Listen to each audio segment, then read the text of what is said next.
चलते हैं रचित जी के पास में और देख लेते हैं कि उनके रडार पे कौन से स्टॉक्स हैं। और कुछ एक स्टॉक्स उन्होंने ऑलरेडी दे भी दिए थे, जैसे मतलब अभी अनिल जी जो बात कर रहे थे, मेरे ख्याल से गैब्रियल भी रचित जी आपके भी उसमें था लिस्ट में। बिल्कुल बिल्कुल सर, बहुत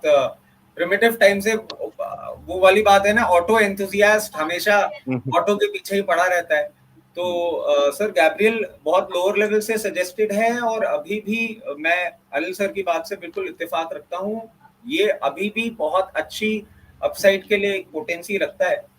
सर। मगर आज क्योंकि हम इंडिपेंडेंस डे की भी बात कर रहे हैं, आज मैं एक ऐसा स्टॉक जो कि यूजुअली हम इस शो में नहीं करते हैं, ऐड करना चाहूंगा, जो कहीं ना कहीं आपके इन्वेस्टमेंट से आपको एक फाइनेंशियल फ्रीडम की तरफ लेके जाने का दमखम रखता है। और सर उस स्टॉक का नाम है HEG, HEG। और आप ही के चैनल के माध्यम से जून के महीने में करीबन 1350 रुपए के लेवल पे ये रिकमेंड किया था, और 1800 कुछ लेवल्स हमारा टारगेट था। आई एम सो सॉरी, मेरा हमेशा ही कुछ ऑड लेवल्स इसलिए रहते हैं क्योंकि मैं हमेशा बताता हूँ मेरी मेमोरी थोड़ी सी वीक रहती है, लोकेश सर की तरह मेरे को फिगर्स उतने अच्छे से याद नहीं रहते। और 2000 ऑड लेवल्स का हमने टारगेट भी दिया था सर। इस पोजीशन को मैं पर्टिकुलरली स्टॉक को रिव्यू कर रहा था, और ये फाइनेंशियल फ्रीडम का स्टॉक मैं इसलिए लेकर आया हूं क्योंकि इस इंडिपेंडेंस डे के मौके पे मैं समझता हूं जो भी हमारे व्यूअर्स इस स्टॉक को खरीदेंगे, मैं अगर बहुत बुलिश नहीं भी होता हूं तो यहां से कम अगले इंडिपेंडेंस डे के पहले पहले दुगना होने का दमखम रखता है। आई नो थोड़ा ओवर बुलिश स्टेटमेंट हो गया है, बट बहुत ज्यादा बीटन डाउन काउंटर है। और अगले इंडिपेंडेंस डे पे जब हम आपके चैनल के माध्यम से दर्शकों से बात कर रहे होंगे, मैं समझता हूँ उसके पहले ये काउंटर यहाँ से डबल होने का दमखम रखता है, जो आपके फाइनेंशियल फ्रीडम को एक अच्छा इम्प्रूवमेंट दे सकता है।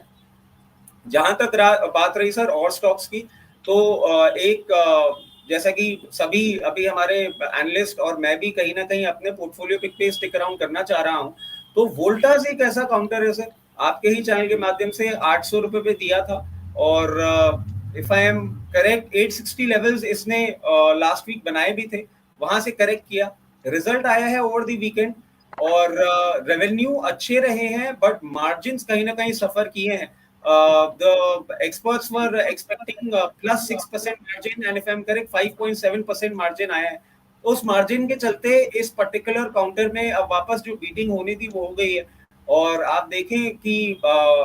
सब 800 लेवल से इस मंदे मार्केट में भी ये स्टॉक वापस रिवर्सल दिखा रहा है, बाइंग दिखा रहा है। तो अगर आप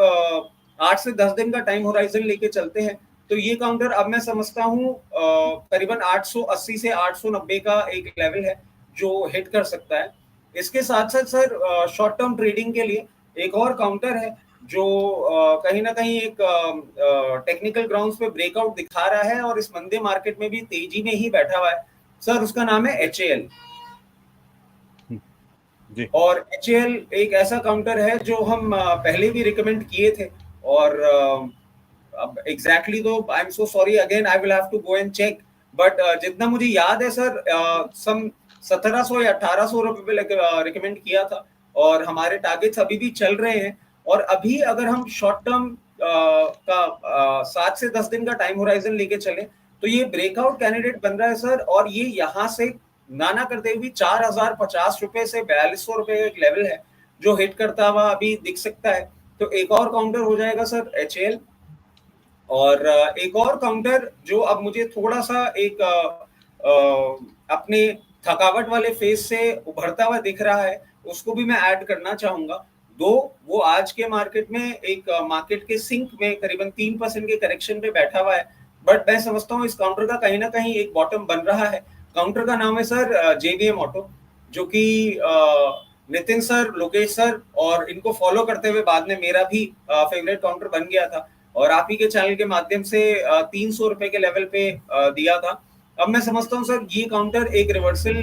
दिखाने की दमखम रखता है, और अगेन अगर आप 7 से 10 दिन का टाइम होराइजन लेके चलते हैं, तो मैं समझता हूँ कि ये काउंटर करीबन 1280 से 1360 का एक बहुत ही कंफर्टेबल लेवल है जो ये काउंटर टच करने का दमखम रखता है।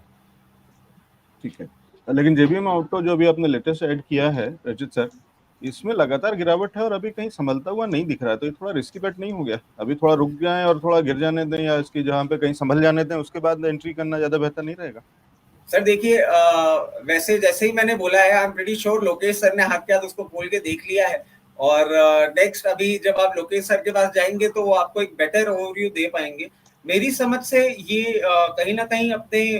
मीडियम टर्म बॉटम के आसपास आ गया है और यहाँ से एक रिवर्सल दिखा सकता है। बाकी आई बिलीव इसको सही एनालिसिस देने के लिए और शेप देने के लिए लोकेश सर से हमें पूछना पड़ेगा। ठीक है, और वो उसको मैं उस तरीके से भी एक्सप्लेन कर दूं कि लोकेश जी टेक्निकल्स के भी के ज्यादा महारथी हैं और वो वाला, तो इसलिए लेवल्स के अंदर में, और जो रचित जी कहते हैं फंडामेंटल के लिहाज से कि कंपनी है, उसके जो बिजनेस और बाकी बहुत सारी चीजें हैं, उसका एक आगे का जो आउटलुक है वो बहुत पॉजिटिव दिखता है और एक डिस्काउंट पे मिल रहा है, तो ये अच्छा है। लेकिन क्या डिस्काउंट और बढ़ सकता है या नहीं, वो हम लोकेश जी से थोड़ी देर में समझ लेंगे। फिलहाल रचित जी की जो लिस्ट है वो हमने देख ली है,